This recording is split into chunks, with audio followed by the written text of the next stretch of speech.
الحمد لله وحده والصلاة والسلام على من لا نبي بعده أما بعد فأعوذ بالله من الشيطان الرجيم بسم الله الرحمن الرحيم يا أيها الذين آمنوا اتقوا الله وكونوا مع الصادقين وقال رسول الله صلى الله عليه وسلم اتق المحارم تكن عبد الناس اور کما قال صلی اللہ علیہ وسلم.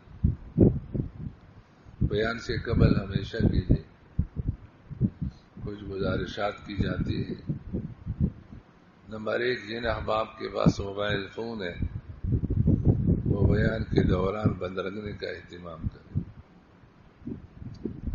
ہمیشہ کے لیے معمول بنا لیں کہ اللہ تعالیٰ نے مسجد میں نماز پڑھنے کی توفیق عطا فرما دی یا اچھی مجلس میں بیٹھنے کی توفیق عطا فرما دی تو اپنے موبائل کو مکمل بند رکھیں تاکہ آپ خود بھی اطمینان سے نماز پڑھ سکیں، بیان سن سکیں، دوسرے لوگ بھی اطمینان سے بیان سن سکیں، نماز پڑھ سکیں. نمبر 2، اصل کامیابی آخرت کی ہے اور اس کامیابی کا مدار عمل ہے.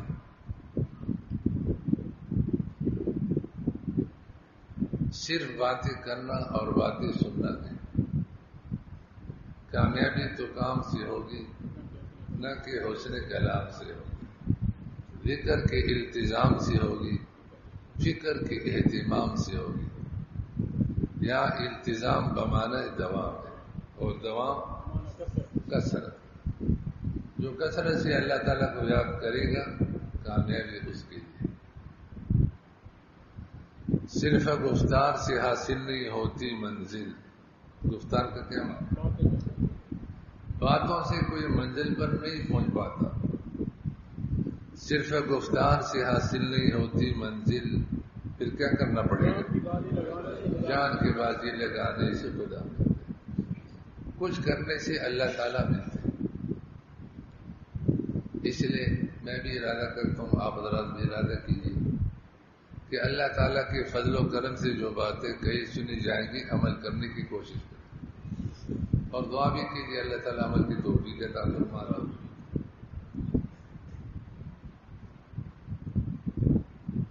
آج ہمارا موضوع ہے سب سے بڑی عبادت گناہ چھوڑنا.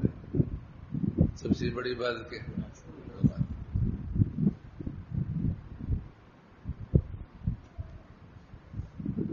ہمارے حضرت شیخ العرب والعجم عارف باللہ حضرت مولانا شاہ کے مدثر رحمہ اللہ 4 گناہوں پر تنبیہ فرمایا کرتے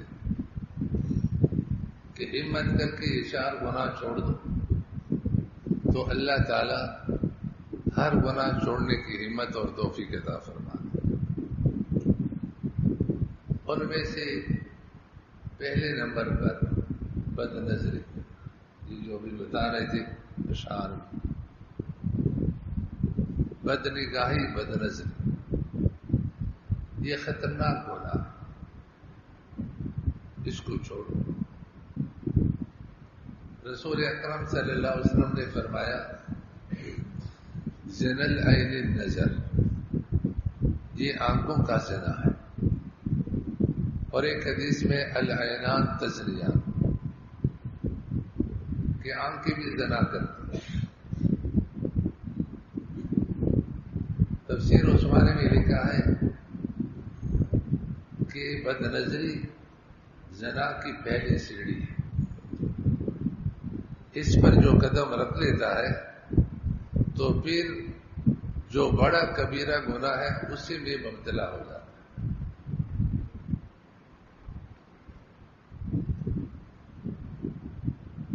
اور یہ گناہ اس دور میں بہت عام ہے. آپ بس اڈے پر جائیں، ریلوے اسٹیشن پر جائیں، ہوائی اڈے ایئرپورٹ میں چلے جائیں، یہاں تک کہ حج اور عمرے کے لیے جا کر حرمین میں دیکھیں، بد نظری کا گناہ عام.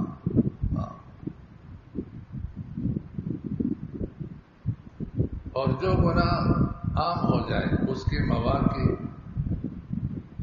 کثیر اور بہت زیادہ، ان سے بچنا مشکل ہے۔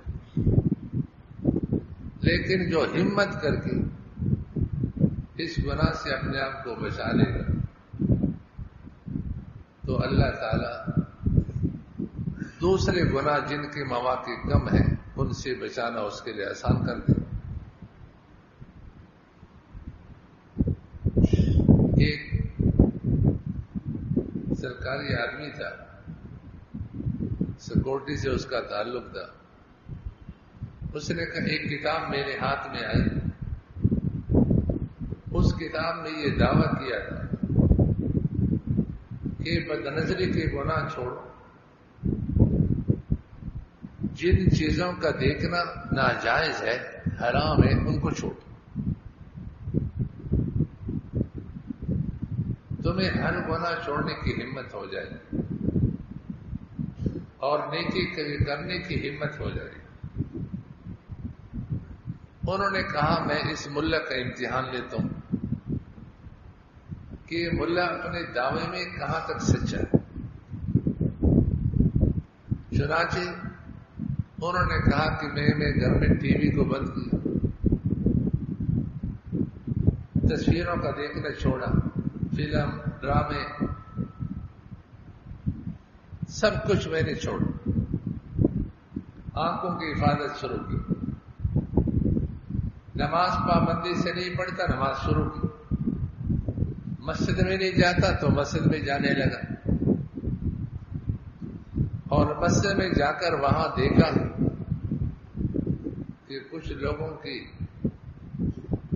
جو شکل ہے وہ برگ اور شیر کی طرح ہے، خوبصورت داڑیاں، اور میں شیرنی کی طرح لگا،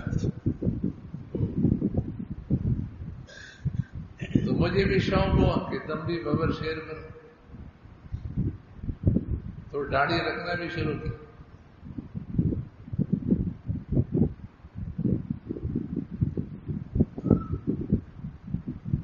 تو اس نے پھر کہا کہ میں نے کہا کہ ملا نے جو دعویٰ کیا ہے دعوے میں سچا ہے، ایک گناہ کو ہمت کر کے میں نے چھوڑا تو اللہ پاک نے کتنے گناہ چھوڑا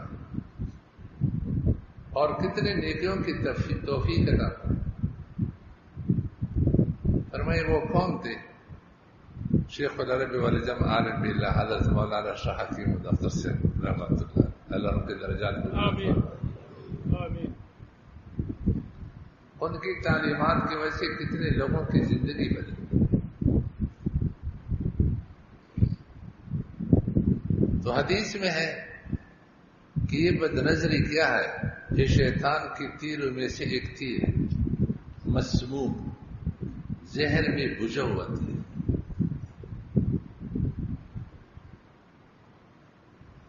جو بدنظری کرے گا تباہ ہوگا، اور جو اپنے آپ کو بچائے گا اس پر انعام بھی بڑا ہے۔ من ترکھا مخافتی، جس نے میرے خوف سے بدنظری کو چھوڑا، ابدلتہ ایمانا یجد حلاوتہ فی قلبی، اس کے بدلے میں ایسا ایمان عطا کروں گا جس کی مٹاس کو دل میں محسوس کرے۔ نگاہ کی حفاظت سے دین کافی حد تک انسان کا محفوظ ہوتا ہے۔ بہت پہلے ایک کتاب میں نے دیکھی تھی، اس میں حضرت امام اعظم حضرت امام ابو حنیفہ رحمہ اللہ کے حوالے سے لکھا تھا کہ وہ فرماتے ہیں کہ بدنظری بسا اوقات ایمان کے سلب کا سبب بن جاتا ہے، ایمان سے انسان محروم ہو جاتا ہے۔ ہم نے اس کو معمولی گناہ سمجھا۔ کتنے لوگ کہتے ہیں ہم سمجھتے ہیں کہ یہ گناہ ہے، تصویروں کا دیکھنا، فلموں کا دیکھنا، ڈراموں کا دیکھنا، کسی کی بہو بیٹوں کا دیکھنا، لیکن دیکھتے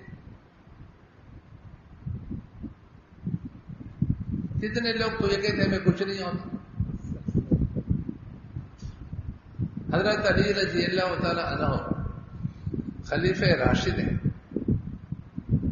رسول اکرم صلی اللہ علیہ وسلم نے کئی مواقع پر ان کو جنت کی بشارت دی. ابو بکر فی الجنہ، عمر فی الجنہ، عثمان فی الجنہ، وعلی فی الجنہ، عشرہ مبشرہ میں سے. آپ صلی اللہ علیہ وسلم فرما رہے ہیں کہ ایک نظر وہ ہے جو معاف ہے، اور ایک نظر وہ ہے جو خطرناک ہے، جس پر پکڑ ہے. تو فرمایا یا علی لا تدبر نظرة نظرہ، اگر اچانک کسی نامحرم پر نگاہ پڑ جائے غیر ارادی طور پر، تو دوبارہ عمدن اور قصدن نظر نہ ڈال. فَإِنَّ لَكَ الْأُولَى، پہلی نظر جو غیر ارادی طور پر پڑی ہے وہ تو تیرے لیے معاف، وَلَيْسَتْ لَكَ الْآخِرَةُ، دوسری جو نظر ہے وہ تیرے لیے معاف نہیں. خلیفہ راشد ہیں، کئی بار رسول اکرم صلی اللہ علیہ وسلم نے جنت کی بشارت دی ہے. ان کو تو آپ صلی اللہ علیہ وسلم منع فرما رہے ہیں کہ دوبارہ نظر نہیں ڈالنا. دوبارہ نظر جو عمدن اور قصدن ہے وہ تیرے لیے معاف نہیں. اور میں اور آپ آزاد ہیں، مجھے کچھ ہی نہیں ہوگا، نقصان نہیں، ہماری پکڑ نہیں. جو یہ کہتے ہیں وہ پکڑ میں آ جاتے. کتنے لوگ ایسے ہیں جو بد نظری کے وبال کی وجہ سے تباہ ہوئے.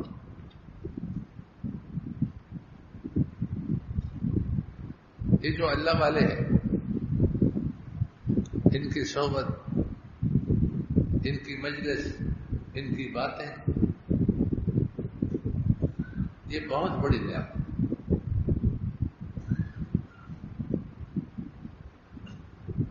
حضرت مولانا قاسم نانوتوی رحمہ اللہ سے کسی نے پوچھا کہ اللہ والوں پر جب اللہ تعالیٰ کی رحمت برستی ہے تو پاس بیٹھنے والوں کو بھی کچھ رحمت کی شنڈی ملتی ہے نہیں؟ اس وقت حضرت نے جواب نہیں دیا. دوسرے موقع پر حضرت کے لیے کوئی پنکھا جل رہا تھا، وہ شخص بھی بیٹھا تھا. فرمائی یہ پنکھا کس کے لیے چلا رہے ہیں؟ اس نے کہا آپ کے لیے. کہ تم لوگوں کو بھی ہوا لگ رہی نہیں لگ رہی؟ کہتے لگ رہی. فرمائی جس نیک بندے پر اللہ تعالیٰ کی رحمتیں نازل ہوتی ہیں اس وقت جو ساتھ بیٹھنے والے ہیں ان پر بھی شدت، وہ بھی محروم نہیں ہوتے. اور ہمارے حضرت شیخ العرب والجم عارف باللہ حضرت مولانا شاہ کے مختص سے رحمہ اللہ تو ایک عجیب مثال دیتے. میں ایک شخص مٹھائی کا ڈبہ لے کر گھر جا رہا ہے. اب گھر کے گلی میں داخل ہوا، ابھی دروازے کے اندر نہیں گیا تو اس کا بیٹا چھوٹا وہ باہر گھر سے نکلے اور کہا ابا کیا لے جا رہے ہو؟ انہوں نے کہا یہ مٹھائی ہے، لڈو. انہوں نے کہا مجھے ایک دانہ دو، ابھی میں واپس گھر نہیں جا سکتا، میں کھیلنے جا رہا ہوں. تو ایک دانہ نکال کر اس کو دیتے. محلے کا ایک اور بچہ ہے، وہ بھی کہتے ایک دانہ مجھے دو. اس نے کہا تجھے کون؟ تو میرے بیٹے تو نہیں. تو ان کا بیٹا کہتا ہے کہ یہ میرا جگری دوست ہے، ہم اکٹھے کھیلتے ہیں، ایک جگہ رہتے ہیں. تو اس کا والد اپنے بیٹا جس کو پیارا ہے اس کے پیارے کو بھی دے دیتے. فرمائے ایک مخلوق اپنے محبوب کے محبوب کو محروم نہیں کرے. تو اللہ تعالیٰ کا جو پیارا ہوگا اس کا جو پیارا ہوگا تو اللہ محروم کرے گا. کہاں محروم؟ آج تو ہم اللہ معاف فرمائے دنیا بھر کے اسفار کریں گے, دور دور جائیں گے, لیکن یہ ہمارا ذہن بھی نہیں ہے کہ ہم سوچیں کہاں کہاں نیک لوگ اللہ والے رہتے ہیں تاکہ ان کی صحبت میں تھوڑا سا وقت لگا. تو سندھ کے ایک بزرگ, کیا نام تھا, مولانا محمد حسن صاحب شاپور شاکر میں رہتے تھے. حضرت مولانا احمد علی لاہوری رحمت اللہ علیہ کے خلفاء میں سے تو کراچی تشریف لائے تھے. مجھے پتہ چلا تو ان کی مجلس میں صحبت کی.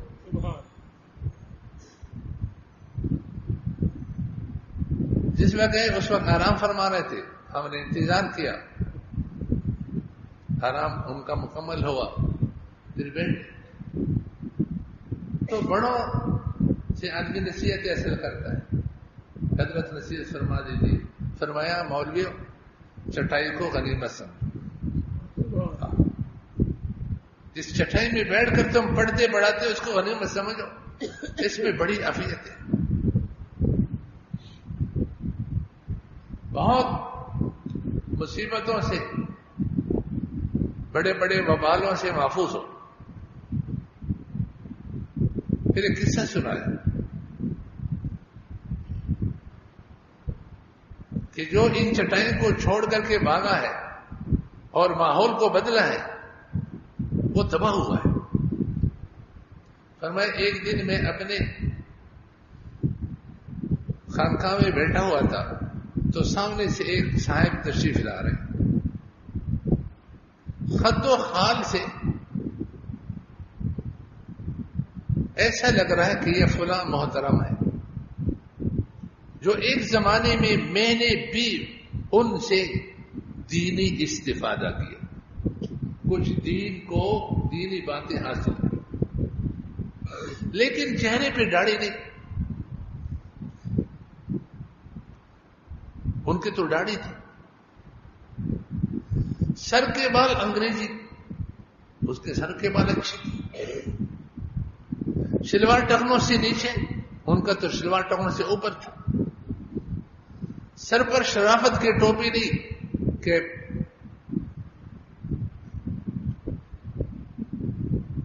لیکن جب قریب آئے تو واقعہ تھا وہ محترم تھے. جناب آپ کیسے؟ تو کہنے لگے تعویذ لینے آیا. یہ تعویذ کس کے لیتے ہو؟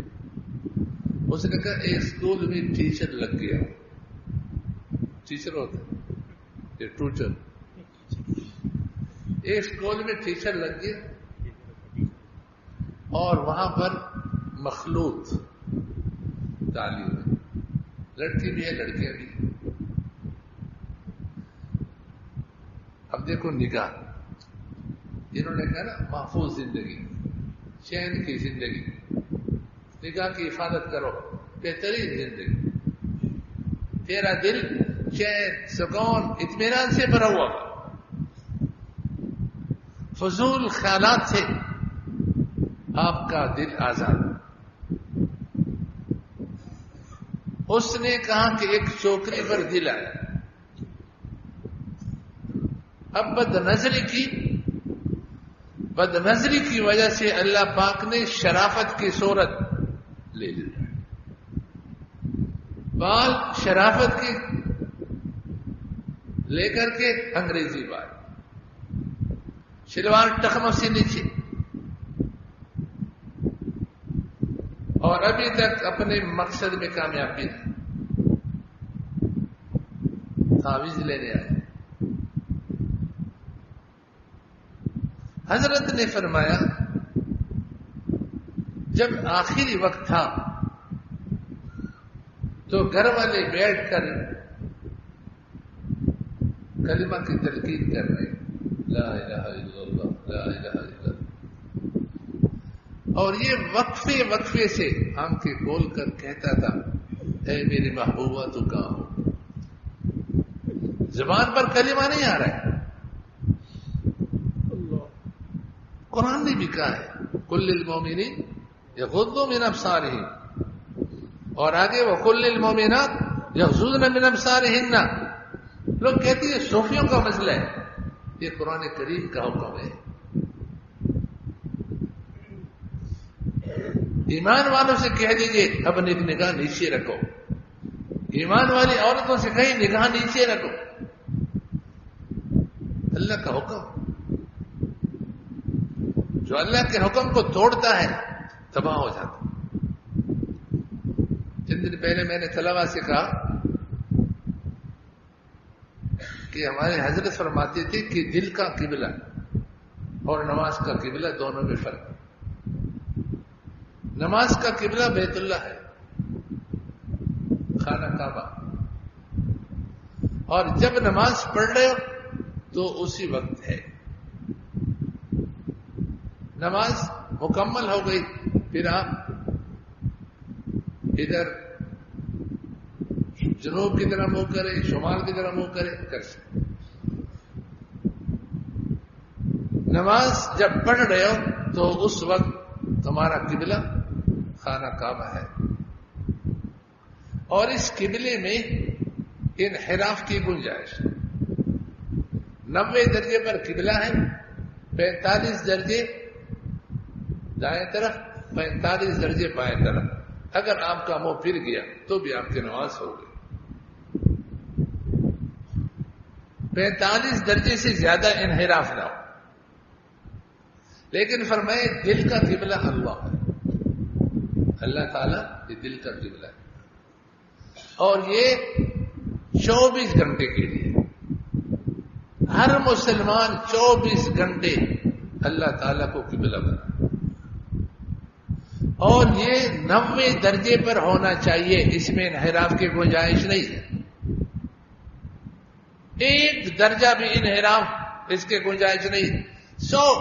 90 درجے قبلہ رہے اور 24 گھنٹے رہے. اور جو اللہ تعالیٰ کو دل کا قبلہ بنا لے گا پھر اس کے دل میں سکون، چین، دنیا بھی جنت، آخرت بھی جنت. دنیا پر سکون، آخرت پر سکون. اور یہ قبلہ بدلتا ہے 2 چیزوں سے. جو اللہ کے حکم کو توڑ دے قبلہ بدل. اللہ فرمائے نماز پڑھو، یہ نماز چھوڑ دیتا ہے. آج کتنے مسلمان ہیں راتیں تھوڑی چھوٹی ہو گئی تو فجر کی نماز نہیں پڑھتے. انا للہ. اللہ کے حکم کو چھوڑنا، اسی سے دل کا قبلہ بدل جاتا ہے. اور نمبر 2، جو منکرات اور معاصی ہیں، گناہ کے کام ہیں، ان سے یہ دل کا قبلہ بدل جاتا ہے.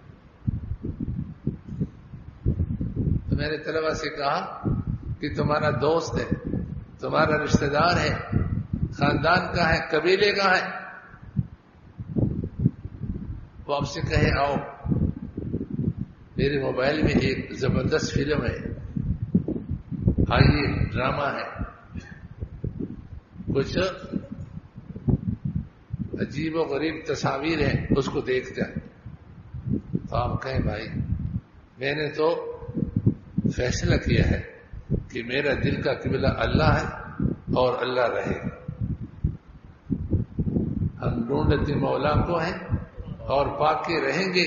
مولا کے تھے، مولا کے ہیں. ہم نے یہ عزم کیا ہے کہ ماضی میں بھی اللہ کے تھے، اب بھی اللہ کے ہیں، اور مستقبل میں بھی اللہ تعالیٰ کے رہیں.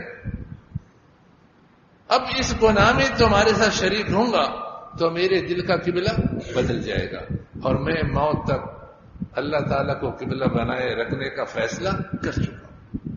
میں اس قبلے کو تبدیل کرنے کے لیے تیار نہیں. یہ قبلہ بدلتا ہے گناہ سے. جب آدمی گناہ کرتا ہے اس کا قبلہ بدل گیا. اب اللہ کو چھوڑا خیر اللہ، اب آخری وقت ہے، جان نکلنے والی ہے، گھر والے لا الہ الا اللہ کی تلقین کر رہے ہیں، لیکن اس نے قبلہ بدل دیا.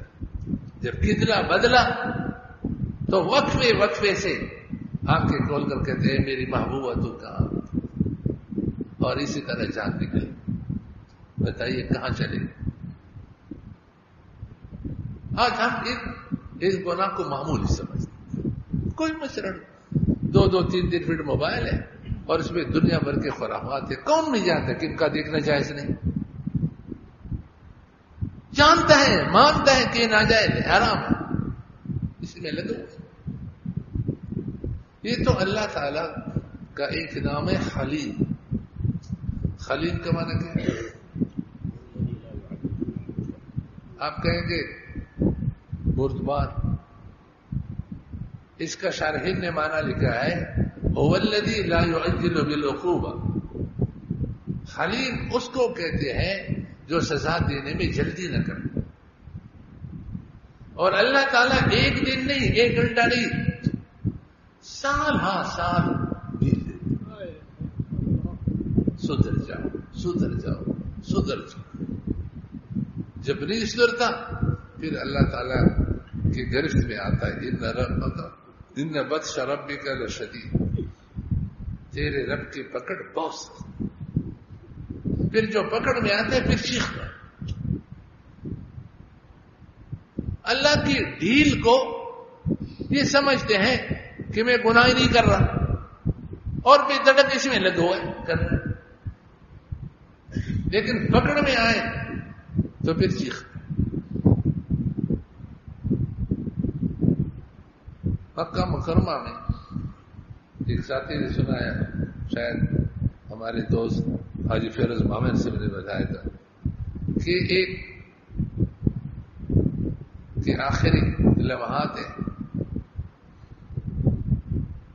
دنیا سے جانے والا، تو تیمارداروں سے کہا کہ اے اللہ کا قرآن کا نسخہ دو. انہوں نے کہا کہ چلو دے دیتے ہیں، اس کو شبے گا، اللہ تعالیٰ کو واسطہ دے گا کہ یار اس قرآن کی برکت سے میری بخشش فرما دی.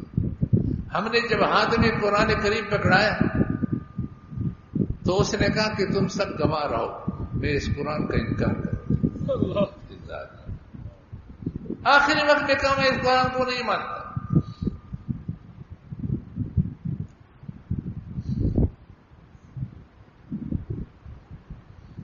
ادھر ہمارے استاد محترم مناظر اسلام حضرت مولانا مرزوق چنوٹی رحمہ اللہ فرمائے، ایک مرزائی میرے ہاتھ پر مرزائی سے توبہ طائب ہو کر مسلمان ہو گیا اور 3 دن کے بعد مر گیا. ایمان لے کر کے قبر میں چلے گئے. اور یہ مسلمان جو شریعت کی بات نہیں مانتا،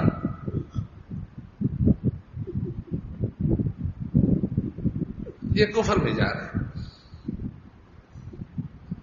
کہا اس کے گھر والوں سے پوچھا تو اس نے کہا کہ اس کا معمول یہ تھا کہ عصر کے بعد اوپر چھت پر چڑھ کر دوسرے کی بہو بیٹیوں کو دیکھتا تھا. بدنظری کے گناہ کا عاشق. آج ہم بس میں بیٹھ کر عورتیں جا رہی، اگر عورتوں لوگ کہتے ہیں نا کہ آج حسن مفت ہے، عورتیں پردہ نہیں کر رہی تو نظارے کرو.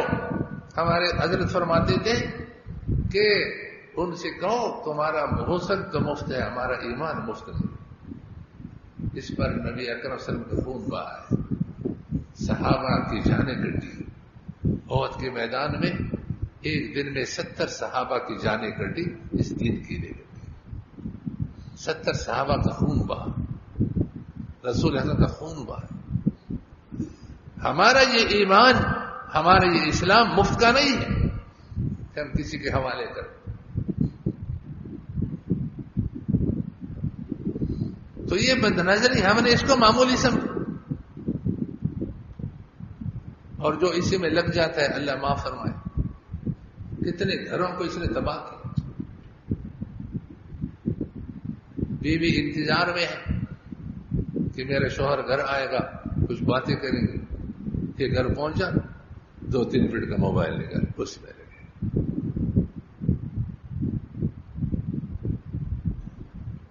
اور اچھے خاصے لوگ صاحب اولاد، ان کے بھائی معمول کہ اگر رات 10-11 بجے تک تو بیوی سے کب بات کرتے ہیں؟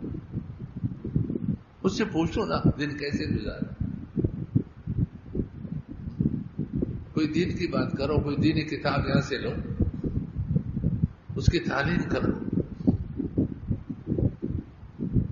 پھر روتے بھی ہیں, یہ پریشانی, یہ پریشانی, یہ پریشانی, یہ پریشانی.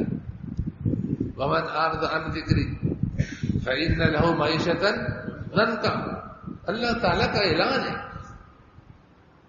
کہ میرے احکام کو چھوڑ کر جو زندگی گزارو گے تو تمہاری زندگی کیا ہے؟ اس کو حیات کہاں نہیں, اس کو گزران کا. ادھر دوسری جگہ من عمل صالحا من ذکر او انثى وهو مؤمن فلنحيينه حیاتا طیبہ. اعمال صالحہ بھی ہے, گناہ سے اجتناب بھی ہے, اور ایمان بھی ہے. اللہ قسم کھا کر فرماتے ہیں ہم ان کو ضرور بھی ضرور بالطف زندگی دیں, حیاتاً طیبہ. اور یہاں جو نافرمان ہے اس کی زندگی کو حیات نہیں فرمایا. فإن له معیشة ضنکا, معیشت گزران, یہ حیات ہے ہی نہیں. گناہگار آدمی, بے دین آدمی, یہ اس کا زندگی ہے. اس دن تفسیر میں دیکھ رہا تھا, قرآن میں بھی ہے کہ جس پر اللہ کی لعنت ہوتی ہے اس کا کوئی یار و مددگار نہیں. جب سزا اس کو دی جاتی ہے, اللہ تعالیٰ کی طرف سے عذاب کا کوڑا اس پر پڑتا ہے, تو اس کا کوئی یار و مددگار نہیں ہوتا. تو تفسیر میں لکھا کہ لعنت کے کاموں سے بچو, اور یہ بد نظری یہ لعنت کے کاموں میں سے. لعن اللہ الناظر والمنظور ہے. جو بد نظری کرنے والے ہیں اور جو عورتیں اپنے آپ کو بد نظری کے لیے پیش کرنے والی ہیں, ان دونوں پر لعنت. اور لعنت جس پر ہو اس پر جب اللہ کے عذاب کا کوڑا پڑتا ہے تو کوئی یار و مددگار اس کا نہیں آتا. اسی طرح یہ تصویروں میں گھسے ہوئے یہ بھی بے چین اور پریشان رہتے ہیں. آپ تصویر چھوڑیں, پھر آپ بتائیں آپ کے دل میں کیا ہو. پرسکون, پرسکون زندگی, پرسکون. اس لیے کہ تصویریں بنانے والے وہ بھی ملعون ہیں. صحیح بخاری کی روایت ہے, حضرت ابو جحیفہ رضی اللہ عنہ سے روایت ہے, نبی صلی اللہ علیہ وسلم نے فرمایا نہا رسول اللہ صلی اللہ علیہ وسلم عن ثمن الدم وثمن القلب وقسب البغي ولعن آكل الربا وموكله والواشمة والمستشرمة والمسوية, وكما قال صلی اللہ علیہ وسلم. رسول اکرم صلی اللہ علیہ وسلم نے سود دینے والا, سود لینے والا, سود دینے والا اور جسم میں جو رنگ بھرتے ہیں, گودنے والا گدوانے والی, گودنے والی گدوانے والی, اور تصویریں بنانے والی جاندار, اس پر لعنت. لعنت کا کام جو کرتا ہے تو اللہ کا جب عذاب پڑتا ہے تو اس کا کوئی یار و مددگار. وَمَن يَلْعَنِ اللَّهُ فَلَن تَجِدَ لَهُ نَصِيرًا. اس کا کوئی مددگار آپ نہیں پائیں گے. تو یہ بد نظری یہ کیا ہے؟ یہ آپ کو ملعون بناتا, یہ آپ کو ملعون بناتا, اس سے انسان ملعون بناتا. تو تصویروں کا دیکھنا موبائل میں جائز ہے. مولا لکھا رحمہ اللہ لکھا ہے قال فی الاحزاب قال العلماء التصویر حرام. تصویر کیا ہے؟ والمحو واجب، والمحو جہاں تصویر ہے اس کا مٹانا واجب. حیث لا يجوز الجلوس بمشاہدتہ، جہاں تصویر ہے وہاں بیٹھنا جائز نہیں. آج ہم کیسے خوشی خوشی اور محبت سے دیکھ رہے ہیں. اللہ معاف کرو.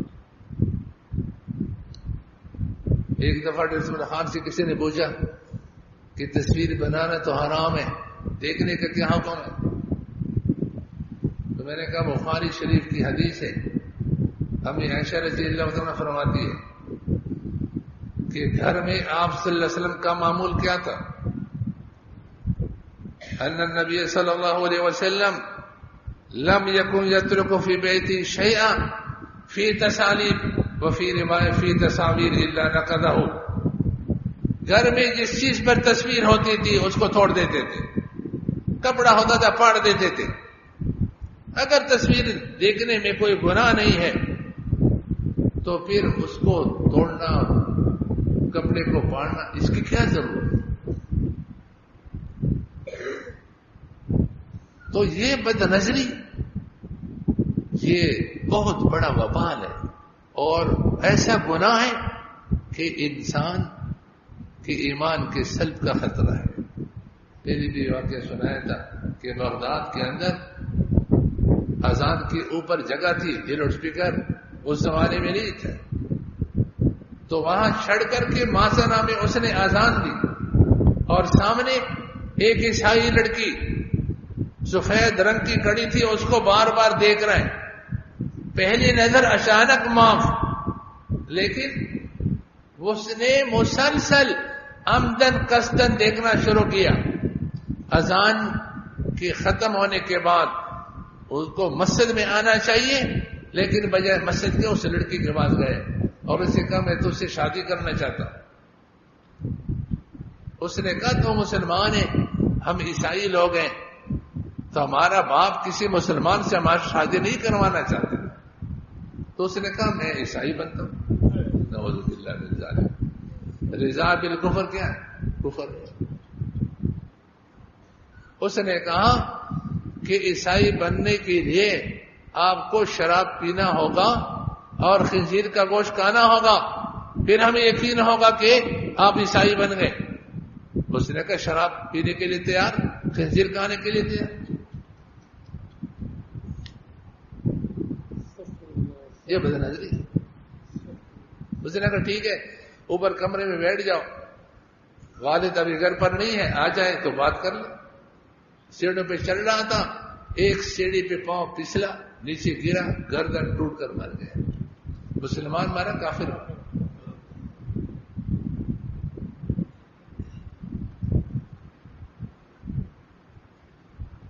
ارے یہ کیا ظلم کر رہے ہو کہ مرنے والوں پہ مر رہے.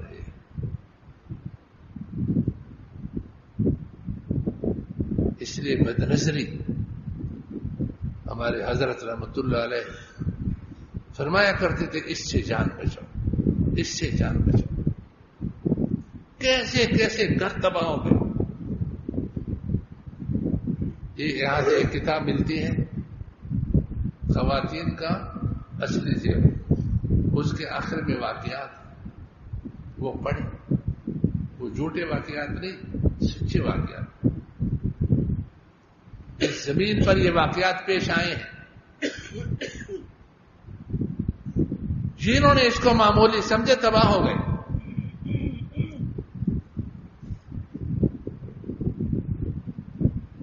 ایک ادارے میں ایک ملازم تھا، اس نے اپنے بھانجے کو ساتھ رکھا تھا، حالانکہ اس کے بھانجے کو اس کی بیوی سے پردہ ہے، نہ ہمارا اسی کا دیکھنا جائز نہیں. لیکن آج تو شریعت کے قانون کے ہم پابندی نہیں. جب ہم پردے کی بات کرتے ہیں کہتا بڑا سخت ہے. ہمارے استاد محترم مفتی اعظم اگر مفتی رشید احمد سے رحمت اللہ علیہ فرمایا پشاور میں ایک جوان نے ہمارے کتاب شرعی پردہ اس کو پڑھا، بیان سنا تو پردہ شروع کیا. گھر میں اعلان کیا کہ دیور سے بھابھی کو پردہ ہوتا ہے، لہذا میرے بیوی میرے بھائیوں تم سے پردہ۔ اب وہ سارے غصے میں، اور جو سسر صاحب ہے اس نے بھی کہا کہ یہ کہاں سے نیا دین آیا، وہ جو پرانا دین ہے اس کو نیا دین کہا۔ حضرت نے فرمایا کہ اس نے مجھے دھمکی دی کہ آپ توبہ کریں، اپنے کتاب کو بھی ختم کر لیں، ورنہ میں آپ کے خلاف پشاور میں کیس کروں اور آپ کراچی سے پشاور کی عدالت میں آئے۔ آپ نے کتاب لکھ کر اور یہ بیانات کر کے گھروں میں اپنے فسادات برپا کیے۔ اور میں نے ان سے کہا کہ آپ کیس کر لیں، بہت مزہ آئے گا، پشاور کیس کے بہانے سے جائیں گے، پھر پردے کا بیان کریں اور مزہ آئے گا۔ ویسے ہم پشاور پھر جائیں یا نہ جائیں، لیکن تمہارے کیس کی وجہ سے پشاور جائیں گے تو وہاں پھر ہم بیان کریں گے، تو ہمیں موقع مل جائے گا بیان کرنے کا۔ جو شریعت ہے اس کو ہم غیر شریعت سمجھتے ہیں، اور کتنے لوگ تباہ ہو گئے اس سے۔ تو وہ بانجے کو رکھا تھا، اب بدنظری ہو رہی ہے۔ تفسیر عثمانی میں دیکھے کہ یہ بدنظری زنا کی پہلے سیڑھی ہے۔ اس بدنظری نے اس کے بھانجے اور اس کی بیوی کے اندر کیا کیا تعلقات بنائے۔ جب یہ آ جاتا اور ان دونوں کی حرکتیں نامناسب ہوتی تھی، لیکن جب آدمی شریعت کو چھوڑتا ہے تو غیرت بھی مر جاتی ہے، تو منہ پھیر دیتا۔ لیکن ان کو پیر شیطان نے کہا یہ بھی غلط بات ہے کہ یہ بیچ میں آ جاتا ہے، ان کو بیچ سے نکالو۔ چنانچہ ایک دن ایک رات انہوں نے منصوبہ کے تحت اس کو قتل کیا، اور گھر میں کوئی ٹینکی کے لیے گدائی ہوئی تھی اسی کے اندر دفن۔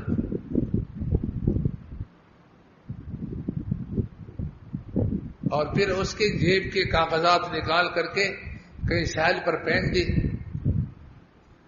اور خود جا کر کے کہ ہمارا گھر کا آدمی یہ ساحل پر گیا تھا، واپس نہیں ہے دوست کے ساتھ۔ پولیس والے گئے تو اس کے کاغذات بھی مل گئے، شناختی کارڈ وغیرہ۔ اب تلاش تلاش۔ ایک دن پولیس والے گئے اور اس کے بیوی سے پوچھا کہ تمہارا وہ شوہر کا کچھ پتہ چلا؟ تو اس نے کہا گھومے کب ملے ہیں، بس یہ جملہ اس کی زبان سے نکلا۔ پولیس والا سمجھ گیا، اس کو شاہی کی مجھے گالی دیتی کہ اتنا وقت گزر گئے تم نے ابھی تک سراغ نہیں لگایا، پتہ نہیں کرایا، یہ کہے کہ گھومے کب ملے ہیں۔ کسی جو کو بتایا، اس نے کہا جو کچھ اس عورت میں لے کر آئے۔ اس نے کہا توا گرم کرو، اس پر کڑے کرو، یا بتائیں۔ اس نے کہا مجھے پتہ نہیں، کہتے توے پر کڑے کرو۔ جب اٹھائے کہتے بتاتے، پھر کہتے پتہ نہیں، کہتے کڑے کر دو۔ کیسے بتا دے کیا ہوا؟ کہتے کہ ہم نے قتل کیا ہے، اور گھر میں ٹھینگی کے لیے کچھ گدائی ہوئی، کچھ اور کی، تو وہاں ہم نے دفن کی۔ اور منصوبہ ہمارا یہ تھا کہ اس کو بھی قتل کرتے ہیں، 2-3 چھوٹے بچے ہیں، ان کو بھی قتل کرنا ہے۔ یہ ہے بدنظری، عورت کو اپنے بچوں کا دشمن بنا۔ لیکن اس کے سر کو کوٹتے کوٹتے اس کی جان نہیں نکل رہی تھی۔ جب جان نکلی تو فجر کی اذان ہو گئی، اس لیے چھوٹے بچے رہ گئے، ورنہ ان کا بھی منصوبہ یہ تھا۔ آسمانی شریعت میں جو چیزیں حرام ہیں وہ معاشرے کے لیے تباہ کن ہیں، وہ ہمارے تباہی کی چیزیں ہیں۔ کوئی مولوی بیان کرتا ہے کہتے اس کو دیکھو، بدنظری نہ کرو، بڑا موبائل نہ رکھو، تصویریں نہ دیکھو، ڈرامے مت دیکھو، فلمیں مت دیکھو۔ دیکھو ملا لوگ کہاں سے کہاں پہنچ جائے کہ یہاں پر پڑا ہے. ٹھیک ہے بھائی, ملا کی مت مان. اللہ نے قرآن بھی فرمایا, حدیث میں بھی ہے, نہ تم اللہ کی مانتے ہو اور نہ تم رسول اللہ علیہ وسلم کی مانتے ہو, نہ تم ملا کی مانتے ہو, تو مرنا ہے یا نہیں؟ اولن تو دنیا میں پریشان. جب نگاہ کی حفاظت نہیں کرو گے اور یہ شریعت کے مطابق نگاہ کو استعمال نہیں کرو گے اور اپنی آزادی دے دی تو دنیا میں بھی سزا ملے گی, آخرت میں. اور آپ نے نگاہ کی حفاظت کی, اللہ اکبر, اللہ کریم. حضرت سلیمان بن یسار رحمۃ اللہ علیہ اپنے شاگرد کے ساتھ عمرے کے لیے تشریف لے جا رہے ہیں. اس زمانے میں پیدل اسفار ہوتے تھے, مختلف جگہوں میں خیمہ لگا کر آرام کرتے تھے. ایک جگہ خیمہ لگایا اور شاگرد کو بھیجا کہ جاؤ بستی میں کچھ کھانے پینے کی چیزیں خرید کر لے آؤ, اور یہ اکیلے خیمے میں رہے. سامنے پہاڑی پر کوئی عورت تھی, اس کو بھی اللہ نے حسن و جمال دیا تھا, اور سلیمان بن یسار بھی حسین خوبصورت آدمی تھے. جب دیکھا نظر پڑ گئی, اس لیے میں کہتا ہوں نا کہ ابھی آپ لوگ جیسے میں ایک ارادہ کرواؤں گا کہ آج کے بعد جان دے دیں گے, ایک نظر خراب نہیں کریں گے, اور ہم اللہ تعالیٰ کو قبلہ, ہمارے دل کا قبلہ اللہ پاک رہے گا اور اس قبلے کو کبھی تبدیل نہیں کریں گے. لیکن باہر جا کر کے ایک بد نظری کر لی, تمہارے سارے منصوبے ختم. سارے منصوبے, یہ بد نظری انسان کو ختم کرا دیتا ہے. ایک عزم لے کر گئے لیکن وہ عزم تباہ. تو اس نے جب دیکھا کہ یہ خوبصورت انسان اکیلے خیمے میں ہے, پہاڑ سے نیچے آئے اس کے خیمے میں اور ان سے اپنی چاہت کا مطالبہ کیا. وہ سمجھی کہ یہ غریب عورت ہے, یہاں غریب لوگ رہتے ہیں, ان کو کھانے پینے کی چیزیں کی ضرورت ہوگی, تو دسترخوان کی طرف ہاتھ پھیلا دیا کہ میں کوئی چیز دوں. اس نے کہا یہ نہیں چاہیے.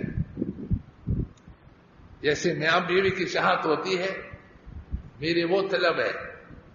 یہ سن کر حضرت سلیمان بن یسار بڑے نیک آدمی تھے, اپنے گھٹنوں پر سر رکھ کر کے چیخے رونے لگے. عورت بھاگ گئی. جب شاگرد آئے تو دیکھا استاد رو رہے ہیں. عرض کیا استاد جی گھر بیوی بچے یاد ہے اس لیے رو رہے ہیں؟ فرمائے نہ, آپ کے جانے کے بعد ایک حادثہ پیش آیا. پھر پورا واقعہ سنایا, وہ بھی رونے لگے. فرمائے آپ کیوں روتے ہو؟ اس نے کہا شکر ہے کہ میں نہیں تھا, اگر میں ہوتا میں تو گناہ میں مبتلا ہو کر میرے عمرے کا سفر تباہ ہوتا. شکر ہے کہ اللہ پاک نے اس امتحان میں مجھے نہیں ڈالا. پھر دونوں روتے روتے مکہ مکرمہ پہنچے, طواف کیا اور سعی کی, اور پھر احرام سے نکلے خلق قصر وغیرہ کر کے. اس زمانے میں اتنا رش تو نہیں تھا. پھر حضرت کے سامنے مطاف کے اندر بیٹھ کر چادر اوڑھ کر مراقبہ ہو گئے, اور تکیے میں تو تھے تو آنکھ لگ گئی, اور خواب میں حضرت یوسف علیہ السلام کی زیارت ہوئی. تو خواب میں ان سے کہا انت یوسف الصدیق, آپ یوسف صدیق ہیں؟ انہوں نے کہا. تو کہا تمہارا قصہ عجیب قصہ ہے. جب عزیز مصر کی بیوی نے تجھے گناہ میں مبتلا کرنے کی کوشش کی تو بھاگا, اور آپ نے کہا معاذ اللہ. آپ کا قصہ عجیب قصہ ہے. حضرت یوسف علیہ السلام نے فرمایا اب واقع مقام پر جب آپ خیمے میں اکیلے تھے اور ایک خوبصورت عورت آ کر اور تجھ سے گناہ کا مطالبہ کیا اور تو رونے لگا اور گھٹنوں پہ سر تو نے رکھ دیا, تو تیرا قصہ بھی تو عجیب قصہ ہے. اللہ بتاتے ہیں کہ جس بندے نے ہمت کی, قربانی کی اور گناہ کو چھوڑا, میرے حکم کو پورا کیا, میں اس کو کیا دے دوں. اس لیے بد نظری چھوڑنے کا انعام نقد ہے، دل کا سکون، اطمینان۔ آج ہمارے کتنے لوگ خلوت کے جلوت کے بڑے شیر ہیں، لوگوں کے سامنے ایسے لگ رہے ہیں کہ بہت بڑا اللہ کا ولی ہے، حضرت خضر علیہ السلام کی طرح لگتے ہیں، لیکن تنہائی میں جا کر اگر ہماری تنہائی کسی کو معلوم ہو جائے، اللہ معاف۔ اور اصل انسان تنہائی سے بنتا ہے، اللہ تعالیٰ کی نصرت، اللہ کی مدد تنہائی۔ آپ کو سنا ہے کہ بنی اسرائیل میں کفل نامی ایک شخص تھا جس کا کام شراب پینا اور ہر رات نئی لڑکی پیسے دے کر کے بدکاری کرنا، اور اس زمانے کے لوگوں کے دروازوں بھی لکھا ہوتا کہ یہ شرابی ہے، زانی ہے۔ لیکن ایک رات جب اپنے کمرے میں داخل ہوا تو جس لڑکی سے بات ہوئی تھی وہ پلنگ پر بیٹھ کر رو رہی تھی۔ کیوں روتی؟ میں نے زبردستی تو نہیں کیا، خوشی کا سودا ہے۔ وہ لڑکی نے کیا کہا کہ روتی اس پر ہوں کہ آج تک میں پاک دامن رہی ہوں، میری تنہائی، میری خلوتیں تباہ نہیں ہے، میں نے خلوت میں کوئی گناہ نہیں کیا، اس لیے کہ یہ فلمیں، یہ ڈرامے اور یہ بدکاریاں، یہ سب خلوت کی چیزیں، میں نے خلوت کو تباہ نہیں کیا۔ جیسے قرآن نے کہا ہے والذین یبیتون لربہم سجدا وقیاما،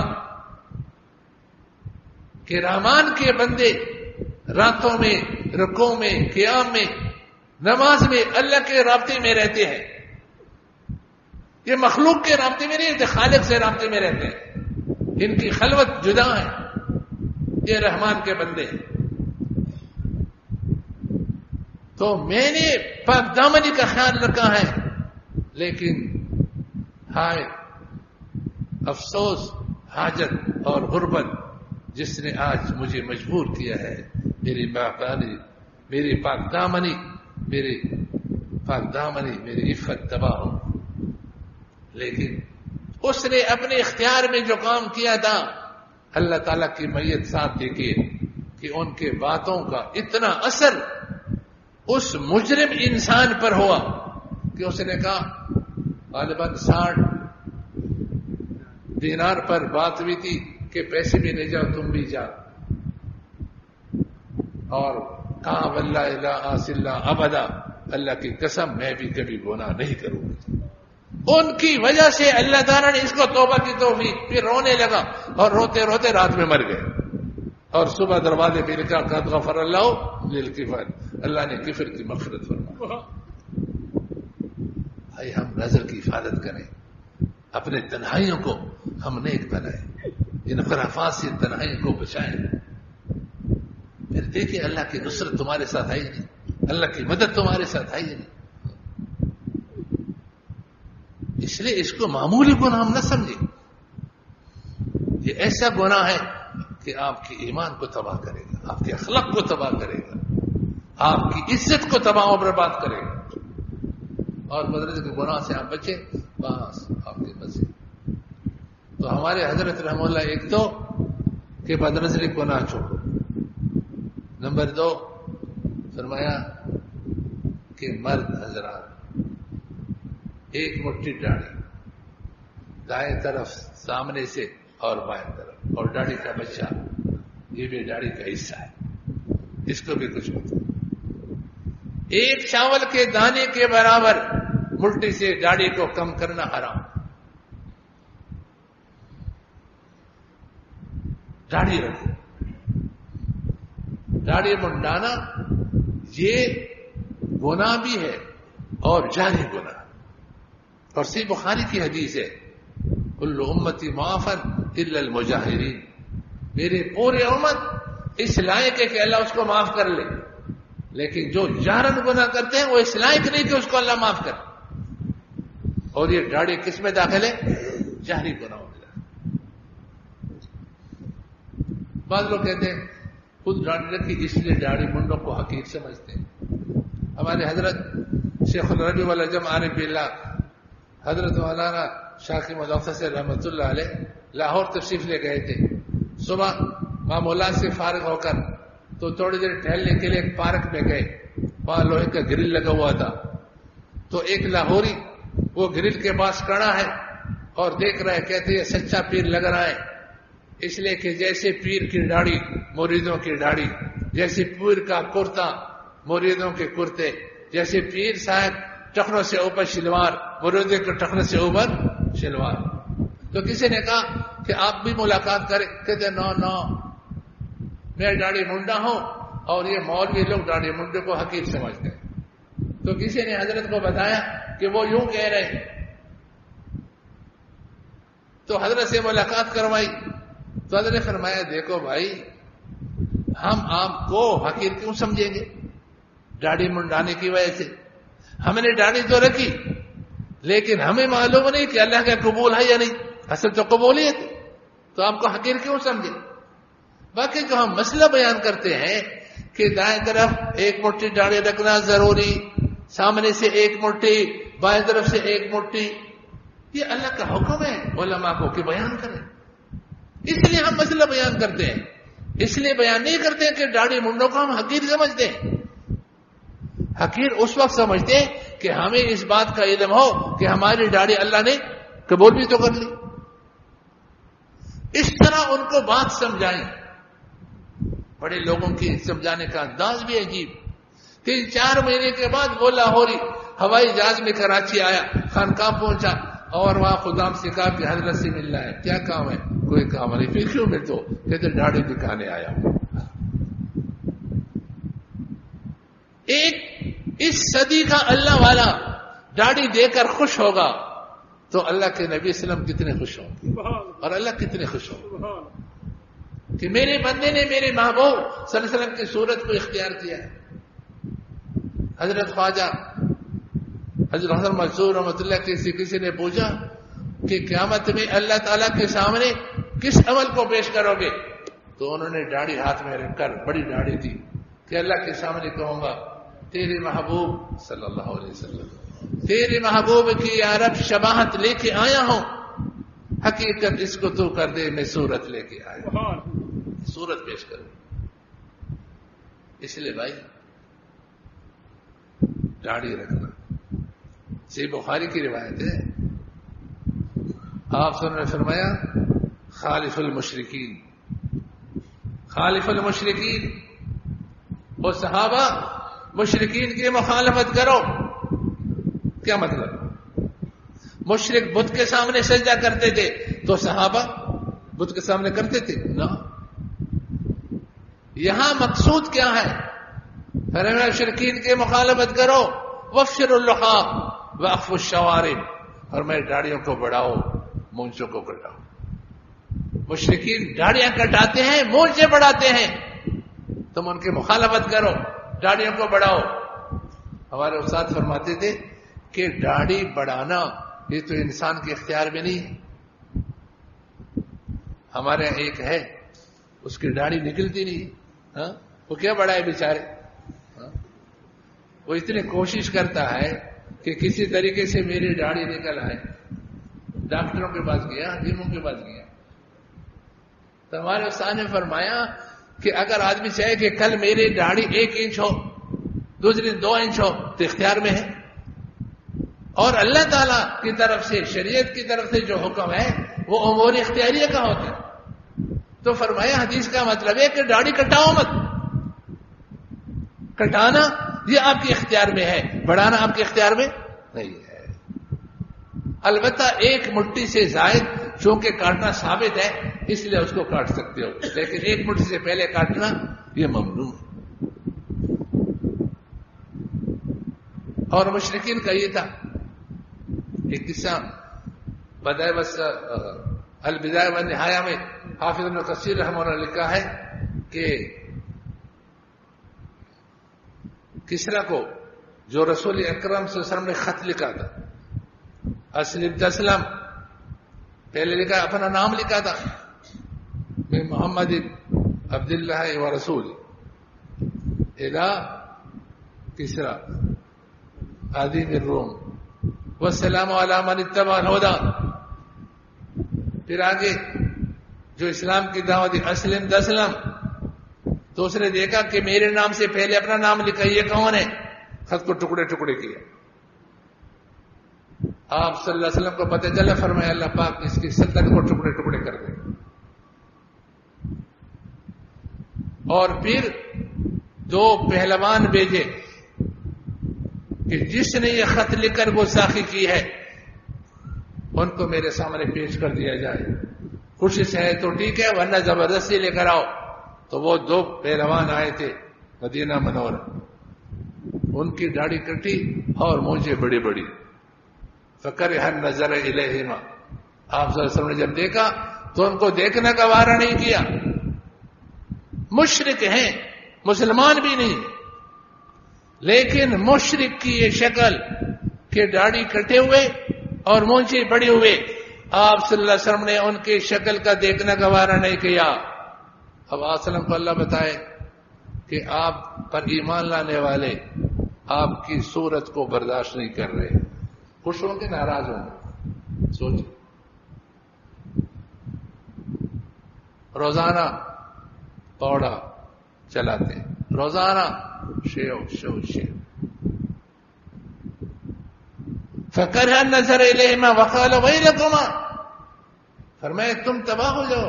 من امرکما بہذا، تم کو اس طرح شکل بنانے کا کس نے کہا؟ انہوں نے کہا امرنا ربنا کسرا، ہمارے رب کسرا نے ہم کو کہا ہے کہ داڑیاں کٹاؤ مونچھیں بڑھا دو.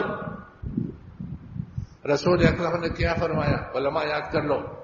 فرمایا ولکن ربی امرنا، لیکن ربی امرنی بے اعفاء لحیتی وقص شاربی، لیکن میرے رب نے تو مجھے حکم دیا ہے کہ میں داڑھی بڑھا دوں مونچھیں کٹا دوں. اب ہمارا اور آپ کا رب کس رہا ہے؟ اللہ ہے. اللہ کا تو حکم یہ ہے کہ داڑیاں بڑھا دو مونچھیں کٹا دو. ہم الٹا چل رہے ہیں. کتنے لوگ ہیں داڑھی منڈانے کو برا ہی نہیں سمجھتے، کہ اگر داڑھی رکھ لی تو اچھی بات ہے، نہیں رکھ لی کوئی مسئلہ نہیں، شاباش، اپنی طرف سے کوئی مسئلہ نہیں. یہ چٹائیں بیچنے والا کوئی مر گیا تھا، داڑھی منڈا رہا تھا تو مر گیا تھا، تو انہوں نے کہیں دفن کیا، دوسرے ملک کا تھا. پھر وہ تلاش کرتے کرتے پتہ چلا کہ فلاں علاقے میں مرا ہے. انہوں نے کہا فلاں کہتے ہم لے جائیں گے. بھئی دفن ہوئے چھوڑو. بعض لوگ ضدی ہوتے، کہتے ہیں ہم تو نکالیں، کہتے ہیں اس کو نکالا کہیں جماعت وہاں پر اس وقت موجود تھی، تبلیغی جماعت. تو جب اس کو نکالا وہ داڑھی منڈا تھا تو چہرے کے اوپر پورے چہرے پر بچھو چپکے ہوئے.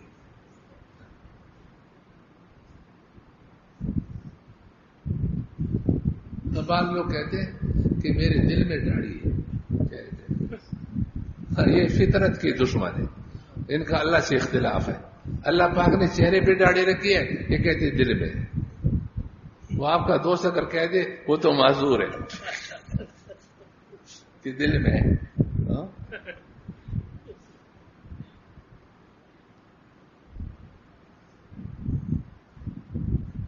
دل میں داڑھی ہے، یہ بھی جھوٹ ہے. ایک برتن ہے اس میں دودھ ہے، اس کو انڈے لو تو کیا نکلے گا؟ اور پانی ہے انڈے لو تو. اگر دل میں داڑھی ہے تو چہرے پہ داڑھی ہوتی.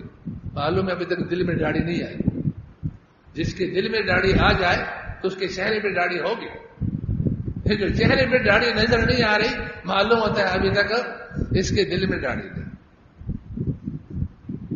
تو کل قیامت میں اگر اللہ نہ کرے اللہ سب کو موت سے پہلے پوری داڑھی رکھنے کی توفیق عطا فرمائے. اور اللہ پوچھے، اے نبی صلی اللہ علیہ وسلم پوچھے کہ میری صورت میں کیا خرابی تھی؟ تو نے میری صورت کو کیوں کاٹ کر کے پھینکا؟ کیا خرابی تھی؟ اور اللہ پوچھے کہ میرے محبوب صلی اللہ علیہ وسلم کی صورت میں کیا خرابی تھی؟ تو کیا جواب دیں گے؟ کوئی جواب نہیں. پر ہمارے حضرت فرماتے تھے کہ داڑھی رکھنا. تو وہ لاہوری نے داڑھی رکھ کر کے کہتے داڑھی دکھانے آیا ہوں. میں سوچتا ہوں کہ اس زمانے کا ایک اللہ والا داڑھی دے کر خوش ہوگا تو آپ صلی اللہ علیہ وسلم دے کر خوش نہیں ہوں گے؟ اور اللہ خوش نہیں. ان کو بھی یقین تھا کہ اس اللہ والے کو میں داڑھی دکھاؤں گا تو میرے داڑھی کو دیکھ کر کے خوش ہو. اور نمبر 3، شلوار ٹخنوں سے نیچے رکھو. صحیح بخاری کی روایت ہے، ما اسفل من الکعبین من الازار فی النار. فرمایا جس کا تہبند ٹخنوں سے نیچے ہے تو یہ ٹخنے کہاں ہوں گے؟ جہنم. ہمارے اللہ فرماتے تھے کہ ٹخنے جہنم میں ہوں گے، باقی جسم کہاں ہوگا؟ جنت میں ہوگا. یہ ذکر جز کا ہے، مراد کل ہے. اور یاد رکھنا، علماء سے پوچھے جس گناہ پر جہنم کی وعید ہو وہ چھوٹا گناہ ہوتا ہے بڑا ہوتا ہے؟ وہ کبیرہ گناہ ہوتا ہے. آج اس کبیرہ گناہ میں کتنے لوگ مبتلا ہیں؟ کتنے لوگ ایسے ہیں جو اس کبیرہ گناہ میں مبتلا ہیں؟ غالباً عبید بن خالد رضی اللہ تعالیٰ عنہ وہ مدینہ منورہ میں ایک طرف کہتے خرجت فی المدینہ فسمعت صوتا من خلفی، میں مدینہ میں جا رہا تھا تو پیچھے سے کوئی آواز دے رہے، میں سن رہا ارفع ازارک، تہبند کو اوپر کیجیے، اس میں تیرے کپڑے کی بھی حفاظت ہے، دل کی بھی حفاظت ہے. فرماتے فالتفت الیہ، میں نے یوں پیچھے مڑ کر کے دیکھا کہ یہ کون ہے جو مجھے تہبند کے اوپر کرنے کے لیے فرما رہے ہیں. فیضا ہوا رسول اللہ صلی اللہ علیہ وسلم. آپ سے میں نے عرض کیا کہ یہ بردتن والخا، یہ کم قیمت کپڑا ہے، اگر پاؤں کے نیچے آ کر کے روندا جائے پٹ جائے کوئی زیادہ نقصان نہیں. لیکن آپ صلی اللہ علیہ وسلم نے کیا فرمایا کہ کپڑے کو کیوں دیکھتے ہو؟ اب ہمارے کفیہ اس وقت کہ میں آپ کے لیے نمونہ نہیں، میں آپ کے لیے نمونہ نہیں ہوں.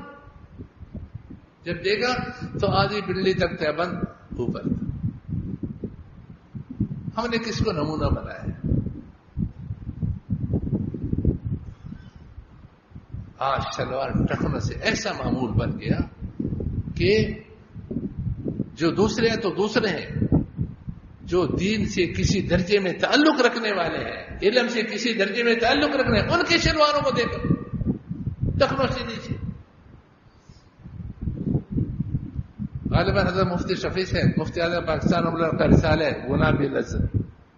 انہوں نے یہ کہا کہ یہ ایسے گناہ ہے گناہ، لیکن اس میں لذت کون سی؟ کوئی لذت نہیں. گناہ بھی لذت، اس کو جمع کیا. اور نمبر 4 فرمائے دل کی حفاظت کرو. کس کی بات کرو؟ جی. دل کے اندر گناہ کی منصوبے مت بناؤ، گناہ کے خیالات مت پکاؤ، اور یہ خیالات من سوچ ایک دعا کا معمول بناؤ. یا اللہ نیک سوچ، نیک اقوال، نیک اعمال ہمارا سب کے لیے مقدر، اپنے کو بھی دوسروں مسلمانوں کو بھی شامل کریں. نیک سوچ، نیک اقوال، نیک اعمال ہم سب کے لیے مقدر فرما. گناہ کی سوچ، گناہ کے اقوال اور گناہ کے افعال سے ہم سب کی حفاظت. یہ دعا شروع، ایک دن بھی دعا قبول ہو گئی کام بن گیا. سوچ پاک ہے، اقوال پاک ہوں گے، اعمال پاک. سوچ خراب ہو جاتے ہیں تو اقوال خراب ہو جاتے ہیں، باتیں بگڑ جاتی ہیں، اور ساتھ ساتھ کیا ہے کہ اعمال خراب ہو جاتے ہیں. تو دل اس کی حفاظت کرے. اللہ تعالیٰ سب کو یعلم خائنۃ الاعین وما تخفی الصدور، آنکھوں کی چوریاں اور دلوں کے بیگ، دلوں کے راز اللہ کو پتہ کہ آپ کے دل میں کیا ہے، آپ کے دل کا قبلہ کیا ہے. آپ نے دل کے قبلے، اللہ کو دل کا قبلہ بنایا ہے، یا آپ نے مال کو بنایا ہے، یا آپ نے منصب وزارت کو بنایا ہے، یا آپ نے کسی حسن کو بنایا ہے. دل میں کیا ہے؟ دل کا قبلہ کیا ہونا چاہیے؟ اللہ ہونا چاہیے. بس آج آخر میں ارادہ کر کہ ہمارا دل کا قبلہ اللہ ہوگا اور یہ 24 گھنٹے کے لیے ہوگا. اور یہ قبلہ کب بدلتا ہے؟ دو کاموں سے. یہ قبلہ کب بدلتا ہے؟ دو کاموں سے. اللہ کے حکم کو چھوڑنے سے. اللہ کے حکم کو چھوڑنے سے بدلتا ہے. نماز کا حکم ہے، اب نے چھوڑ دی، قبلہ بدل گیا. نمبر 2، گناہ کے کرنے سے قبلہ بدل جاتا ہے.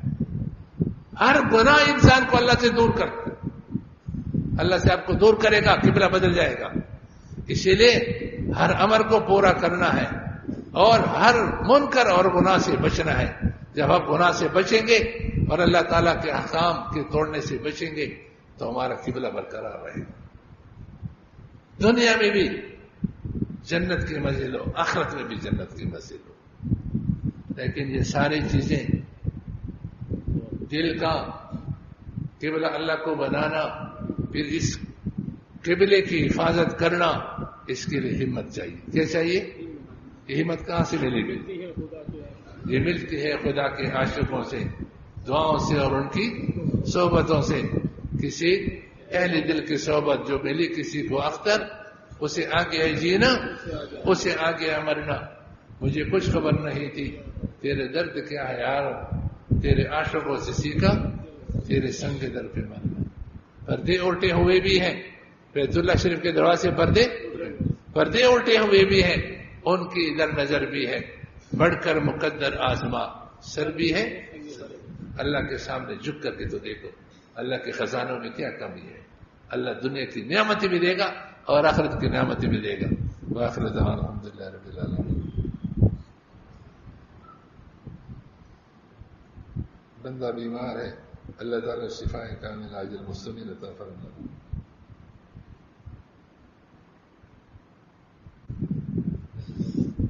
پولیس والا کہتے ہیں میری بیوی کی طبیعت ٹھیک نہیں ہے، اللہ اس کی طبیعت کو ٹھیک کر لے، اس لیے کہ اس کی پٹائی کا خطرہ ہے. پیٹنے کر کے میری پٹائی پہ لگے. دعا کی جگہ صلی اللہ سیدنا محمد وسلم علیہ. ربنا اغفر لنا ذنوبنا واسرافنا فی امرنا وثبت اقدامنا وانصرنا علی القوم الکافرین. ہم سب کو نیک بنا، صالح بنا، اخلاص عطا فرما. یا اللہ ہر گناہ سے گناہ سے جن کاموں میں تیری 1% بھی ناراضگی ہو ان تمام کاموں سے ہماری حفاظت فرما. اپنے رضا اور خوشی کے کام کرنے ہمارے لیے آسان بنا، توفیق عطا فرما. یا اللہ قدم قدم پر ہماری مدد فرما. بیماروں کو شفا کامل عاجل مستمر عطا فرما. یا اللہ جو پریشان آ رہے سب کی پریشانیوں کو ختم فرما. پوری دنیا میں جہاں مسلمان مظلوم ہیں، مسلمان پریشان ہیں، یا اللہ تمام مسلمانوں کی پریشانیوں کو ختم فرما دیجیے، ختم فرما دیجیے. قدم قدم پر مدد فرما دیجیے، مدد فرما دیجیے. یا اللہ نیکی تمام مسلمانوں، پوری دنیا کے کفار فساق فجر ہم سب کو 100% ہدایت عطا فرما دے، 100% نیک اور صالح بنا دے. یا اللہ قدم قدم پر ہماری مدد فرما دے. تیرے نیک بندوں نے جو آج تک دعائیں مانگی ہیں قیامت مانگتے رہیں گے، وہ ساری دعائیں ہم سب کے حق میں قبول فرما، قبول فرما، قبول فرما. اللہم آتنا فی الدنیا حسنہ وفی الآخرۃ حسنہ وقنا عذاب النار. وصلی اللہ علی محمد وآلہ وصحبہ اجمعین. آمین آمین آمین.